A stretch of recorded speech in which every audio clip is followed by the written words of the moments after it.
सेहत बहुत जरूरी है, उसके ऊपर हम काम कर रहे हैं, थोड़ा सा उसी को लेके है, तो सभी लोग जरूर उसको नोट करें। और सबसे पहले मैं अपना इंट्रोडक्शन दे दूं, मेरा नाम पारित कुमार है और मैं एक वेलनेस कोच के तौर पे कोशिश करता हूं कि जो भी पर्सन हमारे संपर्क में आए उसको गाइड किया जा सके, उसकी सेहत के बारे में, उसको मेंटली अच्छा किया जा सके, उसको फिजिकली अच्छा किया जा सके और फाइनेंशियली उसको वेलबींग की तरफ हम लेके जा सके। यानी कि 3 चीजें हमारी प्राइमरी है। नंबर 1 यहाँ पर काम करना, नंबर 2 यहाँ पर काम करना बॉडी पर, तीसरा फाइनेंशियली हम लोगों को साउंड कैसे बन सकते हैं ये भी सिखाते हैं।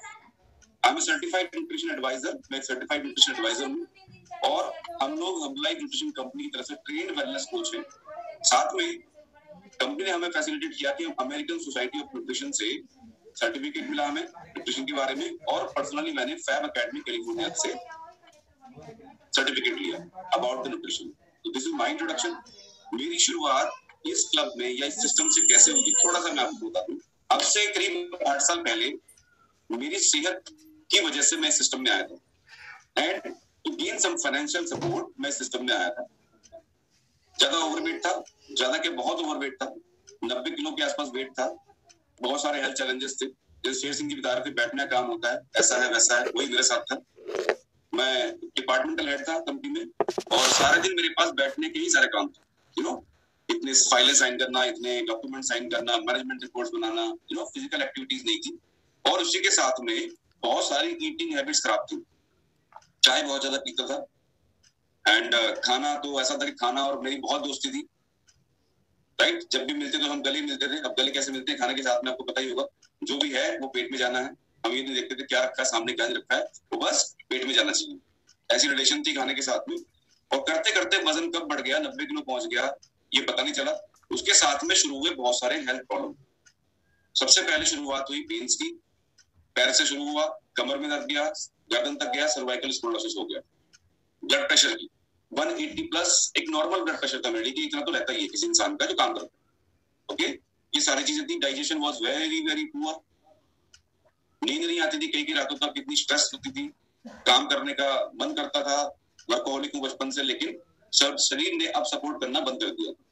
बहुत सारा प्रेशर था काम का, लेकिन शरीर सपोर्ट नहीं करता। बहुत सारी दवाइयों का चलन शुरू हुआ, खाते गए कई साल हो गए, लेकिन कहीं से भी ना दवा छूटने का नाम ले रही थी, ना सेहत ठीक होने का नाम ले रही थी। उसी समय पे ये चीज हमें मिली जिसको हम सभी लोग आज यूज कर रहे हैं, फ्रेश एंड हमारा फॉर्मूला 1। शुरुआत इससे हुई, अपना वजन कम करना शुरू किया। उसके बाद बहुत सारे न्यूट्रिशन से और इंट्रोडक्शन हुआ हर्बलाइफ की, वो सारे खाने शुरू किए। मेरा टैबलेट बॉक्स है, आप देख सकते हैं। 11 किलो वजन कम किया था 8 साल पहले और स्टिल उसको मेंटेन करता हूँ। और day by day we are feeling better, we are getting younger. कल भी एक बहुत बड़ा कॉम्प्लीमेंट मिला। मैंने अपने पुराने फ्रेंड को फोन किया, फ्रेंड तो नहीं कह सकते, मेरे सप्लायर हुआ करते थे, ट्रैवल एजेंसी चलाते हैं और हमें अभी वेकेशन पे जाना है, तो हम बस का मैं कोशिश कर रहा था कि उनसे बात करूं। उनका फोन उठते ही सबसे पहले था हेलो यंग मैन, सबसे पहला कमेंट था हेलो यंग मैन। मैंने उनको बोला कि आप बड़े उम्र में तो हमेशा आपसे यंग ही रहूंगा। उन्होंने बोला इसलिए ऐसे नहीं बोल रहा हूँ क्योंकि मैं आपको 10 साल से जानता हूँ, 11 साल से जानता हूँ और आप डे बाय डे और यंग होते जा रहे हो, तो आपको कैसा लगता है कि वो फीलिंग मेरी क्या रही होगी। That was amazing feeling. अगर आपको सामने से कोई पुराना व्यक्ति जो आपको जानता है कि आप किस हालात में थे, वो आपको ये बोलता है कि आप दिन ब दिन यंग होते जा रहे हो, तो एक फीलिंग जो आपके अंदर से, दैट वाज अमेजिंग। उसके बाद हमने सिलसिला शुरू किया लोगों को मदद करने का।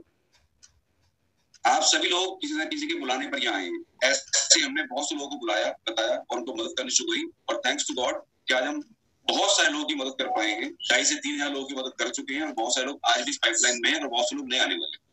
तो जितने भी नए मेहमान यहाँ बैठे हैं, आप सभी का वेलकम है, आप सभी का स्वागत है। और जितने भी हमारे पुराने गोल्ड मेंबर्स बैठे हैं, सुंदर सी क्लैपिंग करो अपने लिए और इन सारे लोगों के लिए जो हमारे आज पहली बार।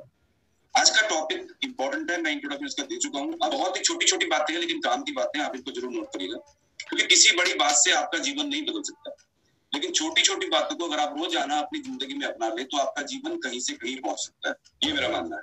रातों रात ताजमहल नहीं बना था, ताजमहल को बनाने में 14 साल लगे थे। ऐसे ही कोई भी बड़ी चीज इस दुनिया के अंदर रातों रात या एक झटके में नहीं हो सकती। जब भी आप कोई बड़ा काम करना चाहते हैं तो वो काम धीरे धीरे स्टेप बाय स्टेप होता है। इसी का सबसे पहला पार्ट है कि हम लोग सक्सेसफुल क्यों नहीं हो पाते। बहुत से लोग सक्सेसफुल होना चाहते हैं, बहुत से नहीं, सभी लोग सक्सेसफुल होना चाहते हैं, लेकिन सक्सेस क्यों नहीं मिलती? क्यों उनके साथ में सक्सेस उनसे दूर भागती है या उनको लगता है कि वो सक्सेसफुल नहीं हो पा रहे, अपने काम में सफल नहीं हो पा रहे? उसके लिए 3 चीजें एक्सटर्नल फैक्टर्स हैं माइंड के फ्रेंड, इसको जरूर नोट करिएगा। 3E इनको बोलते हैं, 3E, और ये तीनों एक्सटर्नल रीजंस हैं, बाहरी कारण है। 3E है सबसे पहला एजुकेशन।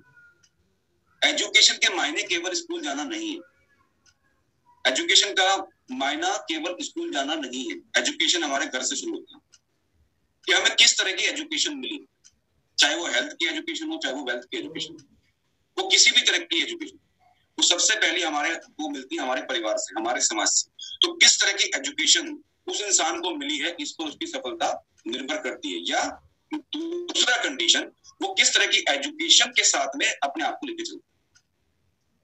जो हमारी एकेडमिक एजुकेशन है, जो हम कॉलेज में, स्कूल में या किसी यूनिवर्सिटी में करते हैं, वो हमारी एकेडमिक एजुकेशन होती है, जो हमें एक बेस देती है। लेकिन जो हमारी मेंटल एजुकेशन है, प्रॉब्लम है कि हमारे समाज में मेंटल एजुकेशन नेगेटिविटी से भरी हुई है, पॉजिटिविटी से भरी हुई नहीं। हम किसी भी काम को अगर नया काम शुरू करते हैं या कुछ भी बदलाव करने की कोशिश करते हैं, तो सबसे पहले क्या आता है, अरे नहीं नहीं नहीं नहीं, उसने किया था वो फेल हो गया, तुम भी फेल हो जाओ, ऐसे आता है ना। क्या करना है, सबसे पहले वो एजुकेशन सही होनी बहुत जरूरी है। एजुकेशन का बहुत बड़ा रोल है। जैसे हम अभी यहाँ रोजाना हेल्थ की बात करते हैं, छोटी बातें हम रोजाना सीखते हैं। ये क्या चल रही है, हमारी हेल्थ एजुकेशन। आज क्या चल रही है, हमारी मेंटल एजुकेशन, कि हमारा दिमाग कहाँ तक सोच सकता है, क्या क्या कर सकता है। तो वो एजुकेशन ना मिलने की वजह से बहुत सारे लोग सफल नहीं हो पाते। एक्सपोजर, आप सबके अंदर टैलेंट भरा पड़ा है माय डियर फ्रेंड्स। हर एक व्यक्ति आप में से बहुत सारी प्रतिभाओं का धनी है, बहुत सारी प्रतिभाएं आपके पास है। कोई गाना गा सकता है, कोई डांस कर सकता है, कोई पढ़ने में बहुत अच्छा है, कोई लिखने में बहुत अच्छा है, किसी को भाषण देना बहुत अच्छा आता है, किसी को कंप्यूटर चलाना बहुत अच्छा आता है, किसी को खाना बनाना बहुत अच्छा आता है। हर एक, आप अगर सोचो ना, आपके सभी के अंदर एक स्पेशल क्वालिटी है, हर एक व्यक्ति के अंदर। Everybody has that special quality. आप पढ़े लिखे हैं, फर्क नहीं पड़ता, नहीं पढ़े लिखे हैं, फर्क नहीं पड़ता, लेकिन आप सबके अंदर एक स्पेशल कैटेगरी भगवान ने डाल के भेजी है, जो आपका टैलेंट होता है। लेकिन उस टैलेंट को सही एक्सपोजर ना मिलने की वजह से लोग सक्सेसफुल नहीं हो पाते। ये एक्सटर्नल रीजन है। आपने आजकल देखा होगा, बहुत सारे रियलिटी शो चलते हैं ना, सिंगिंग के, डांसिंग के, अलग अलग चीजों के।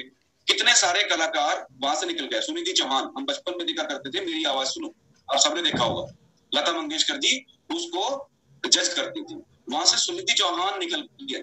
आज कितनी बड़ी सिंगर है। हो सकता है सुनिधि चौहान को वो प्लेटफॉर्म ना मिलता, इतनी अच्छी आवाज होने के बाद भी, तो इतनी बड़ी सिंगर वो ना बनती। श्रेया घोषाल अगेन ऐसे ही प्लेटफॉर्म से निकल गए। जुबिन, जो इतने बड़े सिंगर बन चुके हैं आज की डेट में, वो भी ऐसे ही प्लेटफॉर्म से निकल के आए। लेकिन ये प्लेटफॉर्म सब लोगों को नहीं मिल पाता, उनको अपने टैलेंट को एक्सपोज करने का मौका नहीं मिलता, लोगों को बताने का मौका नहीं मिलता, जिसकी वजह से लोग कामयाब नहीं हो पाते। और हमारे खासतौर पर भारतवर्ष के अंदर अब जाके लोगों को प्लेटफॉर्म मिलने शुरू हुए हैं, अब वो माहौल बना है, उससे पहले माहौल नहीं हुआ करता। तो बहुत से लोग केवल इसी वजह से कामयाब नहीं हो पाते, चाहे वो सिनेमा हो, चाहे वो सिंगिंग हो, चाहे वो एजुकेशन फील्ड हो, कोई भी फील्ड हो, चाहे आप डॉक्टर हैं, चाहे आप किसी भी फील्ड में, चाहे आप राजनेता हैं, आप सोशल वर्कर हैं, व्हाट एवर इट इज, कुछ भी है, आपको अगर एक्सपोजर नहीं मिलता तो आप कामयाब नहीं हो पाते। आप एक मौके की तलाश में होते हैं। एक्सपोजर का मतलब है मौका, अपॉर्चुनिटी, वो मिलती है किसी प्लेटफॉर्म से। वो ना मिलने की वजह से बहुत से लोग अपने जीवन में सफल नहीं हो पाते। तीसरा, एनवायरनमेंट, आपका माहौल क्या है, कैसे माहौल में आप रहते हैं। कहते हैं कि संगत की रंगत होती है, तो जैसा आपके आसपास का माहौल होगा माय डियर फ्रेंड्स, वैसे ही आप बनेंगे। अगर आप ऐसे माहौल में रहते हैं जहाँ सेहत की बात होती है, तो आप सेहतमंद बनोगे। अगर आप ऐसे माहौल में रहते हैं जहाँ सेहत को बोलते हैं इसकी कोई जरूरत नहीं है, तो आप सेहतमंद नहीं बन सकते बाय एनी एफर्ट्स। ये माहौल मिलना बड़ा जरूरी है। ये तीन चीजें किसी भी व्यक्ति के सफल या असफल होने में बाहरी कारण बनते हैं, ये एक्सटर्नल रीजंस। इनको आप बदल नहीं सकते।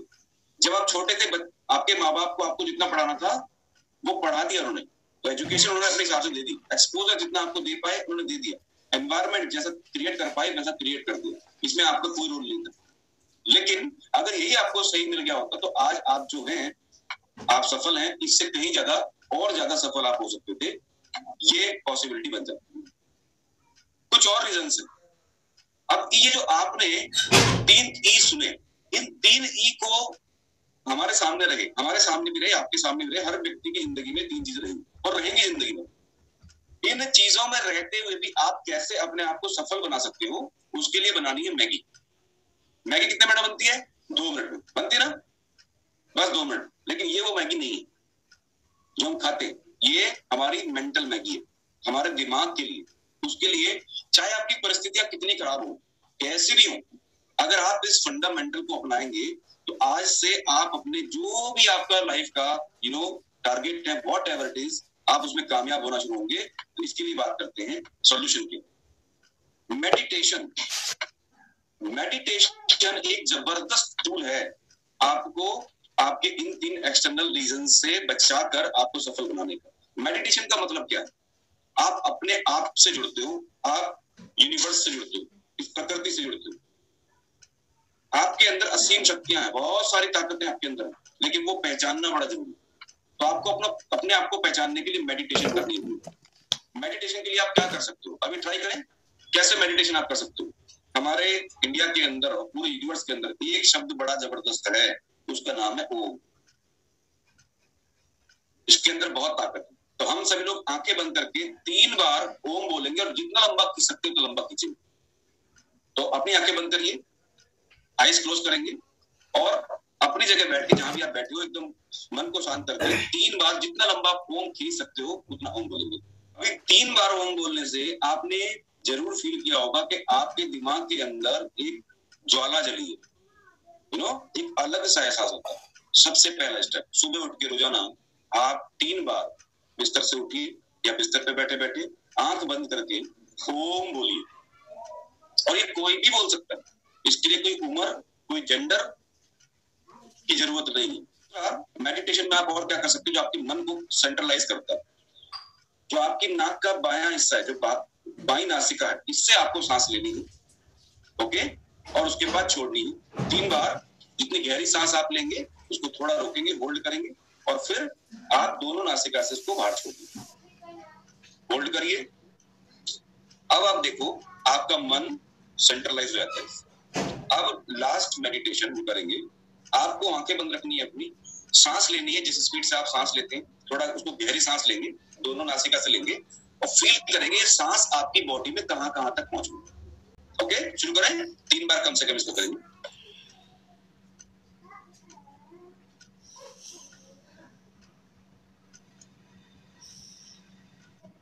रिलीज करें।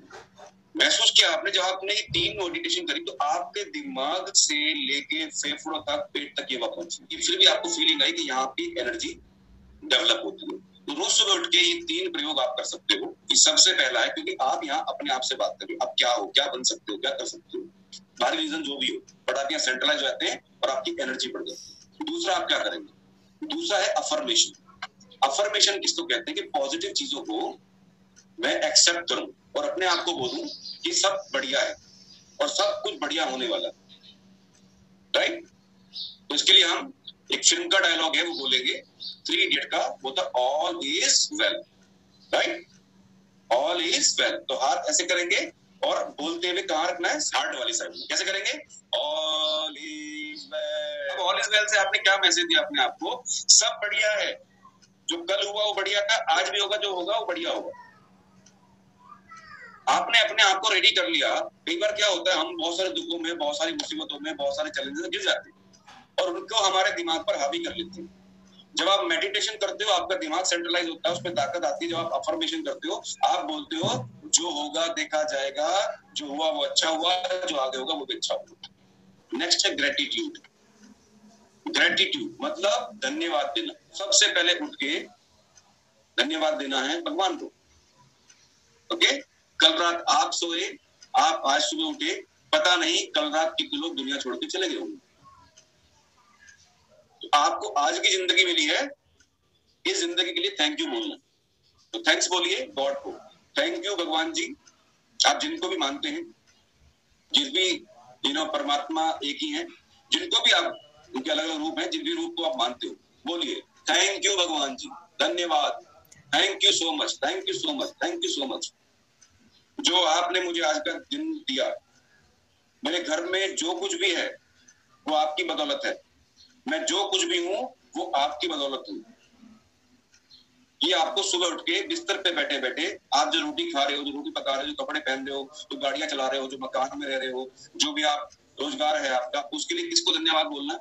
भगवान को धन्यवाद बोलना है। आपकी कृपा से सब काम हो रहा है, करते हो तुम भगवान, मेरा नाम हो रहा है। भगवान जी आपको दुख देते हैं ना, जो दिक्कत देते हैं ना, वो आपको टेस्ट करने के लिए देते हैं, देखते हैं कितना मजबूत है मेरी औलाद। आइडिया एक किसी भी व्यक्ति के दिमाग में दिन भर में 60,000 से ज्यादा आइडिया आते हैं। सेकंड के लिए कुछ चीज सोचते हैं, 1 सेकंड के लिए इसको सोचते हैं, कोई 1 घंटे के लिए सोचते हैं। डायलॉग हमने सुना था, an idea can change your life.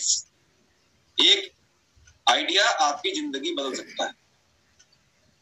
उन आइडियाज को यूटिलाइज करना आपको सीखना। तो हैव आइडिया, सबसे पहले तो आइडियाज जो आपके दिमाग में है किसी भी काम को बेहतर तरीके से करने के लिए, उनके ऊपर आपको ध्यान दें।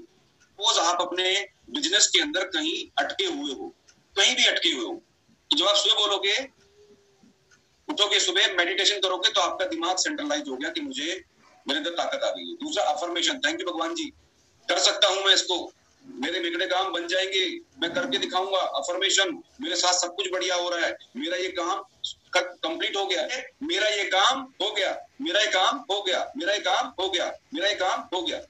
बोल के देखना, करके देखना, इसका असली असर आएगा। वो काम आपका जल्दी से जल्दी पूरा हो जाए। अपने आप को बोलोगे ना कि मेरा काम हो गया, तो आपका दिमाग जो पहले आपने मजबूत कर लिया, इसको मैसेज दे दिया कि मेरा काम हो रहा है, और आपने थैंक यू बोला भगवान को, आइडिया आएगा कि इस काम को कैसे करना है। क्या बना के? मैगी बना के। Meditation, affirmation, gratitude and idea. केवल मैगी बनानी है, 2 मिनट। आता था ना ऐड, अभी आता है, मम्मी भूख लगी, मम्मी खाना दो, बस 2 मिनट। ये मैगी हम अपने लिए, अपने सक्सेस के लिए डिजाइन कर सकते हैं। करना शुरू। What is next? Why people fail? लोग फेल क्यों होते हैं? थोड़ा सा इसके बारे में बात कर लेंगे। क्यों लोग फेल होते हैं? क्योंकि वो एक्शन नहीं लेते। They only believe in reaction, but they don't do action. And reaction के बिना, एक्शन के बिना रिएक्शन नहीं हो सकता। गीता में कहा गया है, कर्म करो, फल की चिंता मत करो। क्या कहा गया गीता में? कर्म करो, फल की चिंता मत करो। उसको कहने के पीछे जो भगवान कृष्ण की सोच रही, वो रही कि पगले, फल तो तुझे मैं दूंगा ही दूंगा, तू कर्म तो कर। लेकिन हम क्या सोचते रहते हैं? पेड़ लगाऊंगा, फल कब आएंगे, कब मैं फल खा पाऊंगा, और उस फल का इंतजार करते रहते हैं, पेड़ नहीं लगाते, कर्म नहीं करते, फिर हमें उसका परिणाम नहीं मिलता। तो परिणाम की चिंता नहीं करनी है, एक्शन पे ध्यान देना है। इसीलिए लोग फेल हो जाते हैं। जो गलतियां लोग करते हैं, आप मत करिए। आप में से बहुत से लोगों ने देखा होगा, सपोज आप यहाँ वजन कम करने आए, ठीक है, अरे मैं कर लूंगा, अरे मैं कर लूंगा, अरे मैं कर लूंगा, मुझे पता है, मुझे पता है, मैं कर लूंगा, बोलते हैं बहुत से लोग। क्या होता है? एक दिन न्यूज आती है कि वो हॉस्पिटलाइज हुए और भगवान जी को प्यारे हुए। कर्म करना है, फल की चिंता नहीं करनी। What next? इसीलिए लोग फेल हो जाते हैं। दूसरा, हैबिट्स। लोग अपनी आदतें नहीं बदलते, हैबिट्स, इसलिए वो फेल हो जाते हैं। Success demands change habits. सफलता आपका बदलाव देखना चाहती है कि आपने क्या बदला है। सफलता बिना बदलाव के नहीं आ सकती। एक स्ट्रेटेजी बनाइए, इस काम को मैं कैसे करूंगा। आपके घर में किसके क्या कभी कोई शादी हुई है? आपकी हुई है, आपके बच्चों की हुई होगी जो बड़े हो गए हैं, या घर में किसी सिस्टर ब्रदर की हुई होगी ना, चाचा की, बुआ की हुई होगी ना। उसकी एक स्ट्रेटेजी होती है। लड़की के लिए लड़का ढूंढना है, लड़के के लिए लड़की ढूंढनी है। पहली स्ट्रेटेजी। शादी कितनी उम्र के बाद करनी है? फर्स्ट स्ट्रेटेजी कब करनी है? इस साल में करेंगे, होता है पहली स्ट्रेटेजी, पहला स्टेप। उसके बाद लड़का ढूंढा जाता है, लड़की ढूंढी जाती है। सेकंड स्टेप, थर्ड स्टेप, उनके बैकग्राउंड, उनका खानदान, उनकी सारी फीडबैक्स ये नहीं आती है। Third strategy. चौथी स्ट्रेटेजी, बात पक्की करनी है। किस दिन करनी है? उस दिन बात पक्की। फिर शादी की तारीख तय होती है, किस दिन शादी होगी, राइट? उसके हिसाब से आपके सारे एक्शन पे चलते हैं। स्ट्रेटेजी इस फर्स्ट डिसीजन से कि अब समय आ गया है बच्चे की शादी करने का, उस डिसीजन से लेकर जब तक वो शादी नहीं होती, आपकी एक स्ट्रेटेजी काम करती है। कितने मेहमानों को बुलाएंगे, कौन सा बैंड करेंगे, कौन सा बैंकेट हॉल करेंगे, क्या क्या खाना बनवाएंगे, क्या क्या कपड़े लाएंगे, कौन सा सूट पहनेंगे, दूल्हा दुल्हन क्या पहनेंगे, बारातियों का स्वागत कैसे होगा, हम बारात में जाएंगे तो हम किस तरह से एंजॉय करेंगे। पूरी स्ट्रेटेजी होती है, हर एक के दिमाग में एक स्ट्रेटेजी चल रही होती है, हर एक के दिमाग में चल रही होती है। मैं ये वाले रंग का सूट पहनूंगा, इट इज एन स्ट्रेटेजी, एक स्ट्रेटेजी है माय डियर फ्रेंड्स, ये स्ट्रेटेजी का स्टेप है। आप सब चीजें ऑटोमेटिकली डिसाइड होनी शुरू रहती है, हर चीज समय से होनी शुरू रहती है जब आप एक डेट फाइल करते हैं। तो हैव एक स्ट्रेटेजी बनाइए किसी भी काम करने की, कोई भी काम बनाइए स्ट्रेटेजी। लेडीज की स्ट्रेटेजी सुबह शुरू रहती है, आज खाने में क्या बनना है, नाश्ते में क्या बनना है, लंच में क्या बनना है, डिनर में क्या खाओगे, होता है ना, पूरे दिन की स्ट्रेटेजी तैयार होती है। जो मेल यहाँ बैठे हैं, जो काम पे जाते हैं, वो पूरे दिन की स्ट्रेटेजी बनाते हैं, आज जाके काम करूंगा, आज इससे बात करूंगा, आज इससे पेमेंट लेना है, आज को पेमेंट देना है, आज इसकी फाइल क्लोज करनी है, आज इसकी फाइल साइन करनी है, पूरे दिन की स्ट्रेटेजी बनाइए। लोग स्ट्रेटेजी नहीं बनाते हैं तो वो अपना समय भी बर्बाद करते हैं और डिजायर्ड रिजल्ट उनको नहीं मिल पाता। तो स्ट्रेटेजी का होना वेरी वेरी इंपॉर्टेंट, किसी भी काम करने बेटर, चाहे हेल्थ हो, चाहे वेल्थ हो, चाहे वो फाइनेंशियल सिक्योरिटी हो, चाहे वो पेंशन प्लानिंग हो, चाहे वो कोई भी हो, आपको स्ट्रेटेजी। सपोज करो आपको पेंशन, जब आप बूढ़े होंगे तो आपको उस टाइम पे पैसा चाहिए खर्च करने के लिए, आपका हाथ खुला रहे, किसी से मांगना ना पड़े, तो क्या करोगे, आज से बचाओगे ना। तो स्ट्रेटेजी बन गई आपकी, आज से बचाऊंगा तो बुढ़ापे में मेरे पास पैसा होगा और मैं अपना जीवन यहाँ पर अपने तरीके से करूंगा। जिनके पास स्ट्रेटेजी नहीं थी वो आज कुछ नहीं कर पा रहे, डिपेंडेंट है बच्चों के ऊपर। Both things are connected. तो हैव अ स्ट्रेटेजी, एक स्ट्रेटेजी बनाइए अपनी लाइफ को जीने के लिए, और बहुत जरूरी है। लोग बनाते नहीं है तभी वो फेल होते हैं। आपको बहुत सारे ज्ञानी लोग मिलेंगे जो आपको अच्छे उपदेश देंगे, आपकी लाइफ को बदलेंगे, उनकी एक लाइन शायद आपकी जिंदगी बदल दे। और आपको ऐसे भी ज्ञानी लोग मिलेंगे जो वो भी आपको उपदेश देंगे, लेकिन वो आपको कामयाब नहीं होने का, नाकामयाब होने का उपदेश देंगे। हर जगह आपको डराएंगे, सताएंगे, हर जगह आपको टोकेंगे, हर जगह आपको रोकेंगे, आपको बांध कर आपके दिमाग को नेगेटिव कर देंगे। वो बोलेंगे तुम्हारे बस की बात नहीं है, ये तो टाटा बिरला ही कर सकते हैं, ये तो वही इंसान कर सकता है, आप तो ट्राई कर रहे हो, why you are wasting a time, आपको ये बोलेंगे। आपकी जिंदगी से जो आपका सक्सेस पॉइंट है, ये ज्ञानी लोग बढ़ा भी सकते हैं, घटा भी सकते हैं। जो सक्सेसफुल लोग हैं, जो कामयाब हुए हैं, वो आपके ज्ञान को आगे बढ़ने के लिए बढ़ा सकते हैं। जो अनसक्सेसफुल लोग हैं ना, वो आपको जो ज्ञान देंगे, वो ज्ञान देंगे कि आप भी कामयाब नहीं हो सकते, मैं भी कामयाब नहीं हुआ, चलो बैठ के चाय पीते। उन लोगों के साथ बैठिए जो कामयाबी की बात करते हैं, और ऐसे लोगों के साथ में जरूर बैठो, चाहे भले से खुद कामयाब ना हो पाए, लेकिन आपकी ऊर्जा बढ़ाए थे कि आप कामयाब हो सकते हो, भले से मैं नहीं हो पाया, but you can do it. जो बंदा आपको धक्का देता ना, आपको जोर देता, आपके ऊपर प्रेशर डालता है कि आप कर सकते हो, उस इंसान के पास जरूर बैठो। ऐसे लोगों को सेलेक्ट करो अपनी लाइफ में, जो आपको आगे बढ़ने के लिए ना बोलते हैं, चलो आगे बढ़ो, चलो आगे बढ़ो, चलो आगे बढ़ो। ऐसे लोगों के साथ बैठना, ऐसे लोगों से ज्ञान लेना। क्यों? उनकी जो वो एनर्जी है आपकी एनर्जी में ऐड हो जाएगी और आपकी एनर्जी बढ़ जाएगी। तगड़ी तगड़ी लहरें उठती है जब बड़ा जहाज चलता है, और उसके आसपास छोटी छोटी नावें चलती हैं, उन लहरों से नाव उछल उछल के ऊपर चली जाती है। जब बड़े जहाज के साथ आप अपने आप को कनेक्ट कर लोगे ना, ऐसे लोगों के साथ में जो मेंटली पावरफुल हैं, जिनके पास सक्सेस का ज्ञान है, उन लोगों के साथ जब आप कनेक्ट कर लोगे तो आपकी कष्टी भी उछल उछल के आगे निकल जाती है। तो ज्ञान को ध्यान से लेना है, ऐसा नहीं है हर ज्ञान आपके लिए जरूरी है, इट्स इम्पोर्टेंट। जानने से, केवल ज्ञानी बनने से, केवल नॉलेज लेने से, केवल ग्रंथ पढ़ने से, गीता को पढ़ने से, रामायण को पढ़ने से, सारी नॉलेज लेने से, सब कुछ लेने से ज्यादा बदलाव नहीं आएगा। बदलाव जो असली आएगा वो करने से आएगा। आपको कर्म पे ध्यान देना है, फल अपने आप मिलेगा, उसकी चिंता आपको करने की जरूरत नहीं है। उसके लिए भगवान बैठे हैं जो आपके कर्म को देखते हैं और आपको फल देते हैं। हम मंदिर, गुरुद्वारे, मस्जिद, चर्च क्यों जाते हैं? मेडिटेशन के लिए, और वहां से हमें ताकत मिलती है, किसी अफर्मेशन के लिए वहां से ताकत मिलती है। और उस ताकत को लेके जब आप आगे बढ़ते हो ना, जब अपने आपको बोलते हो everything is good, I will do it, I can do it, मैंने एक्शन लेना है, तो अपने आप सारे काम हो जाएंगे, फिर आपके सारे काम अपने आप होने शुरू रहते हैं। Thank you so much everyone, मेरी तरफ से आज के लिए इतना ही। बहुत बढ़िया लगा आपसे बात करके। आई बिलीव कि ये चीजें आपकी जरूर लाइफ में काम आएंगी। इम्प्लीमेंट जरूर करिएगा, इम्प्लीमेंटेशन इज इम्पोर्टेंट। उसके बिना कुछ भी नहीं है। वही बात कि केवल ज्ञान लेने से कोई बड़ा बदलाव नहीं होगा, करने से जरूर होगा। थैंक यू सो मच, मिलते हैं शाम को अगेन 7 बजे, तब तक